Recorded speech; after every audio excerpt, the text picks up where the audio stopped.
पढ़ाई करते समय हमें नींद क्यों आती है? पढ़ाई में मन क्यों नहीं करता है? पढ़ी हुई चीज़ें याद क्यों नहीं होती है?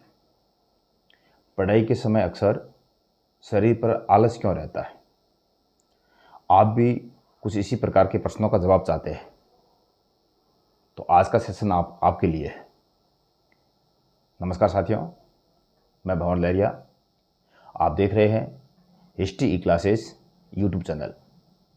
प्यारे विद्यार्थियों, बच्चों का अमूमन एक प्रश्न रहता है कि सर पढ़ाई करते हैं उस समय हमें नींद क्यों आती है?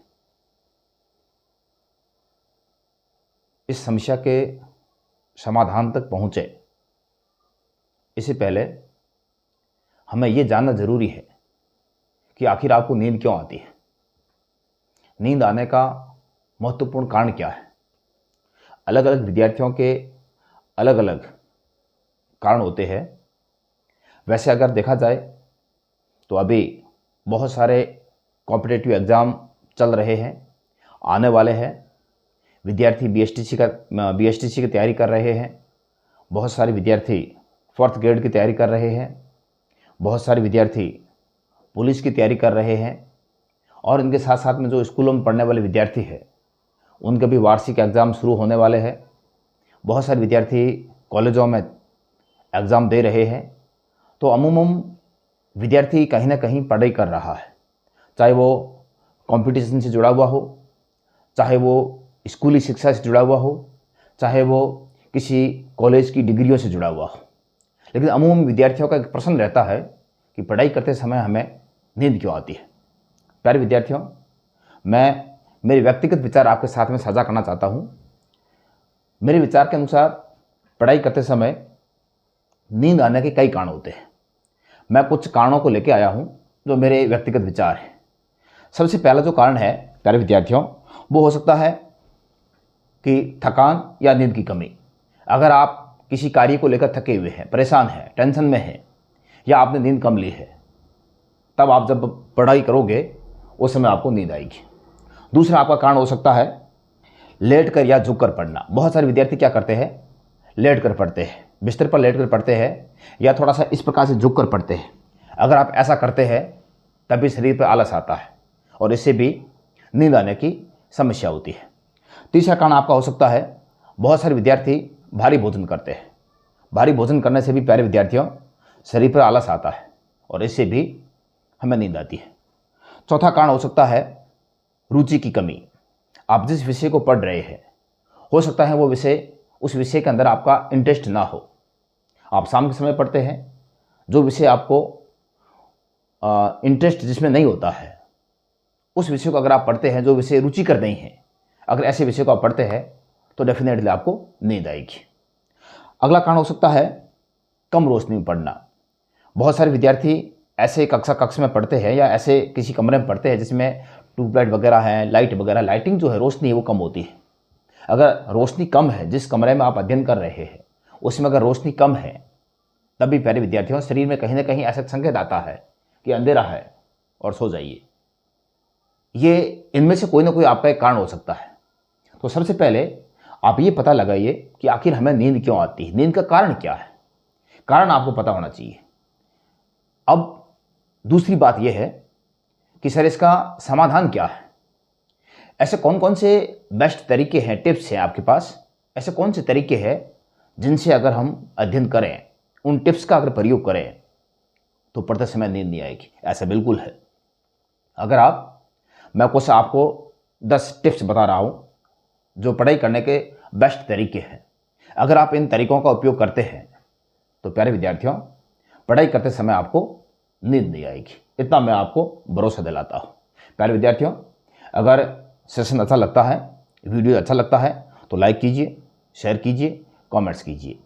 अब अपन बात करने वाले हैं कि आखिर ऐसे कौन से तरीकों को अपनाया जाए जिससे पढ़ते समय विद्यार्थियों को नींद नहीं आई। नींद को भगाने के बेस्ट तरीके क्या है? तो आज मैं आपको नींद के भगाने के, नींद से बचने के, पढ़ाई के समय की बात कर रहा हूँ, ऐसे नहीं।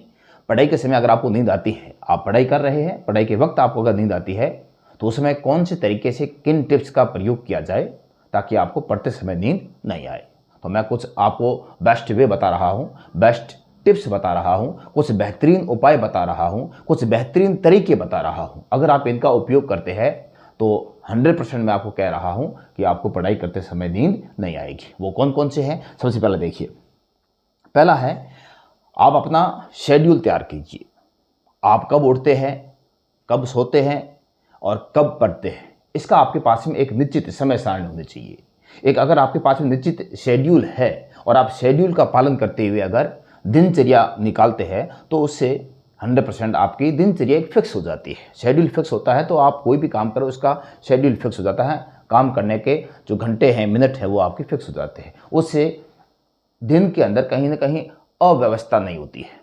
दूसरा, आप क्या करते हैं, कम रोशनी में ना पढ़े। जहाँ पर भी आप पढ़ रहे हैं उसमें 1-2 ट्यूबलाइट होनी चाहिए, लट्टू होना चाहिए, रोशनी पर्याप्त होनी चाहिए। अगर रोशनी कम होती है तो शरीर में, मैंने अभी पहले बोला है कि शरीर के अंदर एक ऐसा संकेत आता है कि अंधेरा हो रहा है, और अंधेरा होने का संकेत ये है, मतलब ये है कि अब सो जाते हैं। तो शरीर अपने आप एक अंदर संकेत देता है कि अंधेरा है और सो जाइए। तब अपन क्या करते हैं, जब पढ़ते हैं उस समय हमें हल्की हल्की झपकियाँ आनी शुरू हो जाती है या कहीं ना कहीं शरीर के ऊपर आलस आ जाता है। इसलिए जिस कक्षा में आप पढ़ रहे हैं, जिस कमरे में आप पढ़ रहे हैं, उस कमरे के अंदर जब भी आप पढ़ते हैं तो रोशनी पर्याप्त होनी चाहिए। तीसरा क्या करना चाहिए, बिस्तर पर लेट कर पढ़ने से बचें। बहुत सारे विद्यार्थी क्या करते हैं, बिस्तर पर लेट कर पढ़ते हैं। प्यारे विद्यार्थियों, बिस्तर सोने के लिए होते हैं, पढ़ने के लिए नहीं होते हैं। इसलिए अगर आप बिस्तर पर जाके पढ़ोगे तो बिस्तर अपने आप में एक संकेत, क्योंकि बिस्तर जो है वो आरामदायक है, उसके ऊपर आप जाओगे तो शरीर अपने आप रिलैक्स हो जाता है, उससे आपको नींद आएगी। क्या करना है, पढ़ने के लिए आपको टेबल कुर्सी का प्रयोग करना है। टेबल स्टूल ले ले या टेबल कुर्सी ले ले, जहाँ कहीं भी आपकी बैठने की व्यवस्था है, वो आराम से आप बैठ कर पढ़े।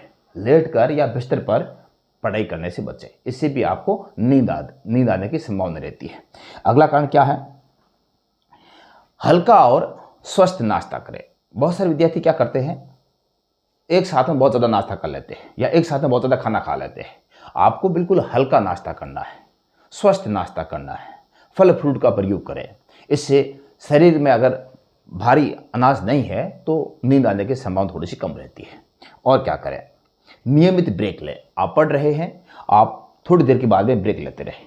कम से कम घंटा भर पढ़े, घंटे भर के बाद में आप ब्रेक लें, 5 मिनट का ही सही, लेकिन अगर 5 मिनट बाहर घूम के आ जाइए, टहल के आ जाइए। इससे क्या होता है, शरीर के अंदर आलस नहीं रहता है और मन जो है वो हमेशा तरोताज़ा रहता है। इसलिए आप छोटे छोटे ब्रेक लेते रहें, 5 मिनट का ही सही, 2 मिनट का ही सही, लेकिन घंटा भर पढ़ने के बाद में आप हल्का सा एक ब्रेक ले लें। और क्या करना है, ठंडे पानी से चेहरा धोते रहें। जब आपको लगे कि थोड़ा सा हमें कहीं ना कहीं अनकंफर्टेबल महसूस हो रहा है, तब आपको क्या करना चाहिए, ठंडे पानी से आंखों पर छींटे मारने चाहिए, आंखों पर छींटे मारने चाहिए, मुंह धो लेना चाहिए। इससे क्या होता है, एकदम चेहरा तरोताज़ा हो जाता है, और जब चेहरा तरोताज़ा होता है तो कहीं ना कहीं हमारे पढ़ने का मन करता है। इसलिए जब भी आपको हल्का सा शरीर पर आलस सा महसूस हो, तब आपको तुरंत प्रभाव से चेहरे को धो देना चाहिए। और क्या करना चाहिए, पढ़ाई से पहले भारी भोजन से बचें। पढ़ाई आप करते हैं, उसमें बहुत सारे विद्यार्थी क्या करते हैं कि पहले भरपेट भोजन कर लेते हैं और भरपेट भोजन करने के बाद पढ़ाई करते हैं। अगर आप भरपेट भोजन करेंगे तो सीधी सी बात है, शरीर पर आलस आएगा। इसलिए अगर आप भरपेट भोजन करते हैं तो उसके तुरंत बाद पढ़े नहीं, उसके कुछ समय के बाद में क्या करें, आप आराम कर दीजिए, सो जाइए, कोई दिक्कत नहीं है। लेकिन खाना खाने के तुरंत बाद पढ़ाई ना करें, थोड़ा सी रेस्ट कर दीजिए, कोई दिक्कत नहीं है। लेकिन अगर आपकी पढ़ने की इच्छा है और आपको पढ़ना ज़रूरी है, तब क्या करें, भारी भोजन नहीं करें, हल्का हल्का भोजन करते रहे, थोड़ा थोड़ा नाश्ता करते रहे, 4-5 बार कर लीजिए, कोई दिक्कत नहीं है, लेकिन एक साथ में भारी भोजन नहीं करें। और क्या करना चाहिए, पावर नैप का प्रयोग करें। अब आप कहोगे पावर नैप क्या होता है। प्यारे विद्यार्थियों, बहुत सारे विद्यार्थी क्या करते हैं, पढ़ते हैं, जैसे कि टेबल पर पढ़ रहे हैं, तो पढ़ते पढ़ते उनको हल्की सी झपकी सी आने लग जाती है। पावर नैप का मतलब ये है कि जब आप पढ़ाई कर रहे हैं और आपको झपकी आ रही है, नींद आ रही है, आप जहाँ बैठे हैं वहीं पर सो जाइए। जैसे मैं यहाँ बैठा हूँ, आपको उसी समय किताबों के ऊपर इस प्रकार से सो जाना चाहिए। इसको कहते हैं पावर नैप। आप 5 मिनट सो जाइए, 10 मिनट सो जाइए, इससे ज़्यादा नहीं सोना है, क्योंकि आप बेड रेस्ट करते हैं तो घंटे 2 घंटे के लिए चले जाते हैं, और अगर आप टेबल के ऊपर रेस्ट करते हैं, इसको पावर नैप कहते हैं। अगर आप 5-10 मिनट की झपकी लेते हैं तो प्यारे विद्यार्थियों, इससे मस्तिष्क एक प्रकार से तरोताज़ा हो जाता है, आपकी याददाश्त तेज़ हो जाती है, मस्तिष्क के अंदर पावर आ जाता है। अब आप कंटिन्यू लंबे समय तक पढ़ सकते हैं। ऐसा आप करने से पढ़ाई के साथ में आपका मन लगा रहेगा। इसलिए इसको कहते हैं, झपकी लेने को कहते हैं पावर नैप कहते हैं। और क्या करना चाहिए, बोल कर या लिख कर पढ़े। जब भी आपको लगे कि अब मुझे नींद आ रही है, तब आपको क्या करना, हल्का सा जोर से पढ़े। और इसके अगर आपको लगता है कि जोर से पढ़ने जैसी कोई स्थिति नहीं है, आसपास में लोग और बैठे हैं या कोई और स्टूडेंट बैठे हैं और कोई पढ़ रहे हैं, कोई सो रहे हैं, तब आपको क्या करना चाहिए, प्रत्येक चीज़ को लिख लिख कर याद करना चाहिए। लिखने से भी नींद नहीं आती है। मतलब शरीर की बॉडी जो है वो कहीं ना कहीं मूवमेंट होनी चाहिए। आपका जो मस्तिष्क है, आपकी जो मांसपेशियां हैं, शरीर है, वो इस जगह स्थिर नहीं रखना। जैसे आप ऐसे बैठे पढ़ोगे तो 100% नींद आएगी। आपका हाथ चलना चाहिए, आपकी हल्की सी गर्दन चलनी चाहिए, आपके शरीर का मूवमेंट होना चाहिए। अगर शरीर का मूवमेंट होता है तो आपको नींद नहीं आती है। शरीर का मूवमेंट होने का मतलब ये है कि आपको नींद आएगी। इसलिए आप बोलते रहे, लिखते रहे, हल्का सा अगर थकते हैं तो ब्रेक लेते रहे, थोड़ा सा टहल जाए, कोई दिक्कत नहीं है। ऐसा करने से आपकी नींद उड़ सकती है। और क्या करना चाहिए, इसी पे अगर ज़्यादा समस्या है तो इसका मतलब आपकी नींद की कमी है, तो आपको पर्याप्त नींद भी लेनी चाहिए। एक स्वस्थ व्यक्ति को कम से कम 7-8 घंटे की नींद लेनी चाहिए। अगर आप अच्छा पढ़ना चाहते हैं या अच्छी पढ़ाई करना चाहते हैं तो 24 घंटों में आपको 7-8 घंटे तो मिनिमम से मिनिमम नींद लेनी चाहिए। अगर आप 7-8 घंटे नींद लेते हैं तो 100% आपको नींद भी नहीं आएगी एक्स्ट्रा में, और आप अच्छी तरह से अध्ययन भी कर सकते हैं। तो प्यारे विद्यार्थियों, ये कुछ ऐसे टिप्स थे जिनका प्रयोग करके आप बेहतरीन अध्ययन कर सकते हैं और आप अपनी नींद को उड़ा सकते हैं। और पढ़ाई करते समय अगर आपको नींद आती है, ऐसी आपकी कोई समस्या है, अगर ऐसी कोई आपकी एक प्रकार से कोई परेशानी है, तो आप इस परेशानी से मुक्त हो सकते हैं। और इन बातों को ध्यान में रखते हुए, इन तरीकों को, इन टिप्स को ध्यान में रखते हुए अगर आप अध्ययन करते हैं तो डेफिनेटली आपकी पढ़ाई में भी मन लगेगा और आप अच्छा परिणाम भी दे पाओगे। इसी के साथ में मैं मेरे वीडियो को यहीं एंड करता हूं। अगर वीडियो अच्छा लगा है तो शेयर कीजिए, लाइक कीजिए और कमेंट्स करके मुझे ये बताइए कि ये सेशन आपको कैसा लगा। और भी किसी टॉपिक के बारे में आप जानकारी चाहते हैं तो मुझे कमेंट्स करके ज़रूर बताइए। धन्यवाद।